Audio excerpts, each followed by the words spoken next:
So we accidentally ended the video by accident, so we're going to just re-roll from this. So this is the linkage. We got photos of pretty much everything.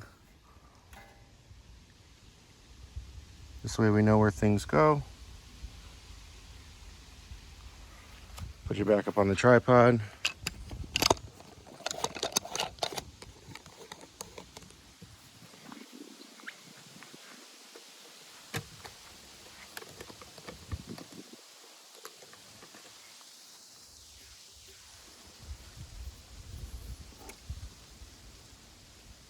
So it looks like we got a bolt here in the corner holding this bracket in, so we'll take that out.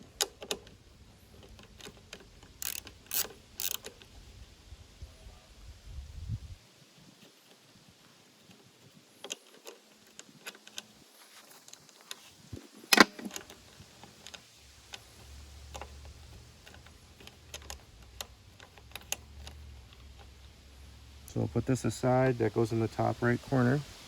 And these other ones are going to be for the carb.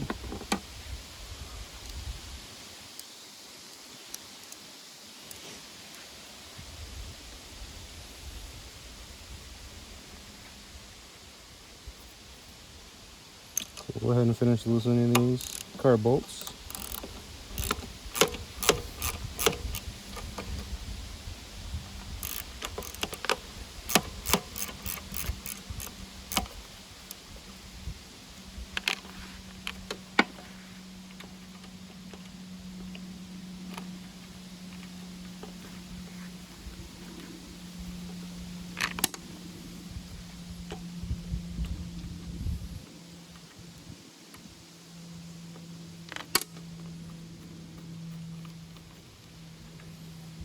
We'll put these aside, separate from the other bolt.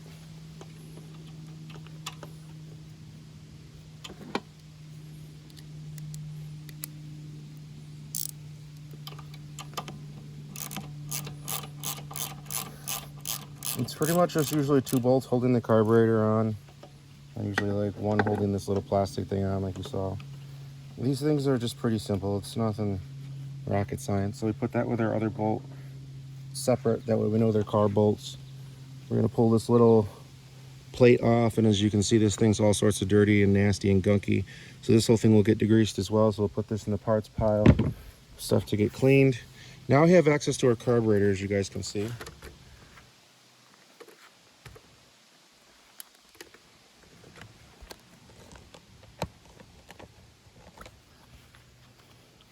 So one thing to note is that there's a breather tube that goes in that plastic piece that we took off last, the back side of this. So we just got to make sure we reconnect this breather when we put this back on.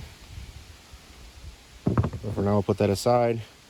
The next thing we're going to do is try to figure out how this carb comes off, because there is some extra linkage that this has that I never had to deal with.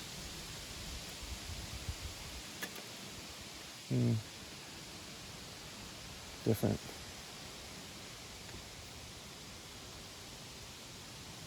This carb should come off though. The next really basic thing to do is just to drain the fuel out of it, so we'll do that right now.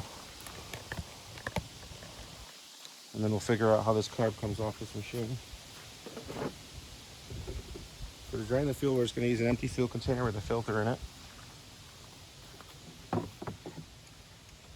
Go ahead and pinch our fuel line off. And clamp. Move it down.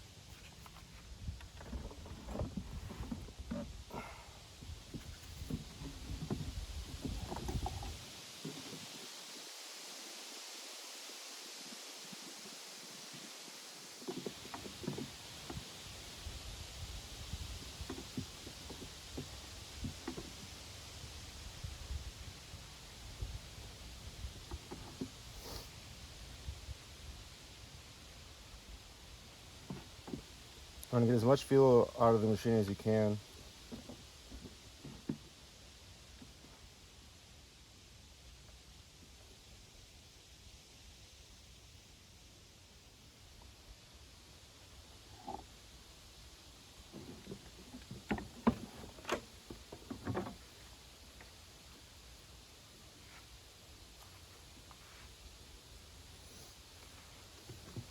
So there's just a little bit more left in the tank. Go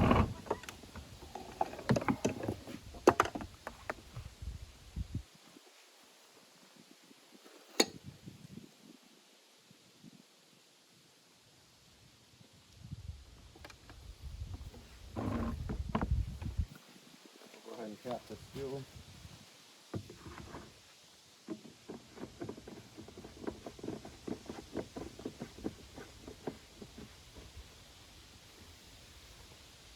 So we got our gas drained. Everything's out of its fuel tank. I'm just gonna blow through the fuel tank, just to make sure there's no debris and obstructions.